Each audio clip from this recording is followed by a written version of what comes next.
Gonna finish off the show with rapid reactions. A lot of topics, a little bit of time. Take it away, Drink. Let's roll, baby. Michigan State men's basketball coach Tom Izzo dismissed any idea of doing away with the traditional post-game handshake line in the aftermath of the suspension of Michigan head coach Jawan Howard. Jay, you agree with him? Yeah, absolutely. Of course, you don't get rid of something that is just the embodiment of a basic tenet of competition, like sportsmanship with a handshake line, just because one guy just doesn't know how to act. Yeah, that's definitely the wrong approach, and that type of question should be dismissed. I'm glad Tom Izzo did. Sources say Eric Bieniemy will return as the Chiefs' offensive coordinator in 2022, and former Bears head coach Matt Nagy is also coming back to Kansas City as the quarterbacks coach. Which is the bigger deal? Well, we know what Eric B does for the offense. I'm gonna say Matt Nagy, just because I know we wasn't impressed with what he did as the head coach of the Bears, but less responsibility, so he might be a good quarterback coach. So I'm gonna say Matt Nagy because that's the actual change here. Like Eric B coming in, we've been dealing with this for a while now, so we kind of know what it is with him. So I'm gonna go with Matt Nagy on that one.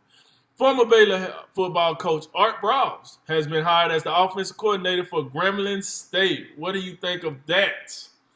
It's yeah, it's color me surprised, I guess. I guess Hugh Jackson. I can't wait to see who else gets on the staff because early on it's looking like the Hugh Jackson Rehabilitation Club. So, but for coaches, well, we'll see how it goes. We know how bad it ended up at the tail end of things for Art Browse at Baylor, but for what it's worth, it did appear like he could run a program and get some wins, if nonetheless. So I don't know, man. You know what they say, America land of second chances. So maybe there's a second chance for Art Browse as a head coach somewhere down the line. Cleveland Cavaliers reserve point guard Rajon Rondo will miss the next 2 weeks with a sprained right big toe. Is that a big deal, little deal, or no deal? I think as the season wind down, like you said, after the All-Star break, it comes fast. That playoffs start coming fast. As the season wind down, I think the reason they even traded for Rajon is for what's about to come up, which is the playoffs. That leadership. So I'm gonna go with big deal because you kind of this is the time you probably needed him the most. Not before the All-Star break, but as the season get closer to playoffs, you need that experience, you need that teaching. And with him not being there, you don't have that. And I know the Cavs a good team, but listen, you got to have some dudes that been there before. And right now, they got Rondo and Kevin Love, so they're gonna need them. They're gonna need them. The Saints have promoted assistant coach Ryan Nielsen and Chris Richard to co-defensive coordinators. Jay, what are your thoughts on co-defensive coordinators in general? I think it's pretty useless. It's two guys combined to doing one job. You'll appreciate this one. It's like getting a billet and there's no billet description. That's kind of how I see this, and especially with the fact that Dennis Allen is like floating the idea of like, yeah, well, yeah, maybe I'll call plays too. And like, what do you need? Why do you have two of these guys? Like, yeah, I don't understand it. I don't like the principle in general. NC State has extended head football coach Dave Doran through the 2026 season, and all 10 of his assistants also got new contracts. You ever seen something like that where the head coach and the assistants get extended at the same time? Not all of them. I have seen being an Alabama guy. Usually, when Coach Saban gets his increase, usually the offense coordinator, defense coordinator, et cetera, et cetera. Some of the lower coaches, maybe not the position coaches, they might not get an extension per se, but I know the coordinators usually get theirs along the line of the head coach. So no, but I will say I like it. I like what NC State doing because when you're trying to build a program, you need everybody on the same page, and I think this helps everybody be on the same page. And NC State seem to be a team that's always in the conversation for the ACC. So I'm not mad at it. I like it though. I like it. On Wednesday, Packer GM Brian Gutekunst said he prefers to give star wide receiver Devontae Adams a contract extension rather than use the franchise tag. Do you think Gutekunst will get this done?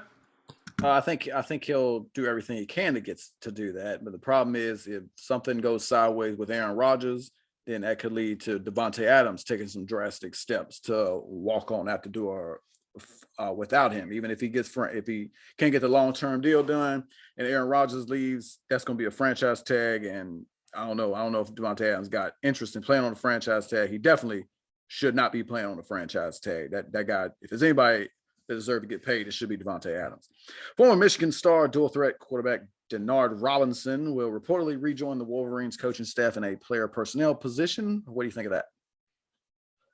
I don't. I mean, yeah. I don't. I don't. Do we have a relationship with Jim Harbaugh that I'm missing? Because I don't know. I mean, I don't want to be disrespectful to Denard Robinson because he is probably a legend when it comes to that Michigan Wolverine program. But I'm not seeing where like he was like doing some awesome stuff on somebody's coaching staff, and now he's bringing that awesome experience back to Michigan to make them great again. I don't know. So cool. Glad you're getting your legend back. Maybe that'll bring you some juice, but that's about as far as I see that. I don't know. We'll see how that work out. Sources said lead Fox NFL analyst Troy Aikman is nearing a deal with ESPN to become their new lead analyst for Monday Night Football. Thank you. You offer criticism of ESPN as of late, about their moves. What do you think about this move? Oh, this is a good one. Look, when I saw this news, it immediately made me. I couldn't even remember who the analysts for Monday Night Football are right now. And eventually, the next morning, when I was like, "Oh, it's Louis Riddick and Brian Greasy," like, and no disrespect to them, they're fine folks and they do a pretty good job, but they're not Troy Aikman. So yeah, this if ESPN get this done, this be a big win for them.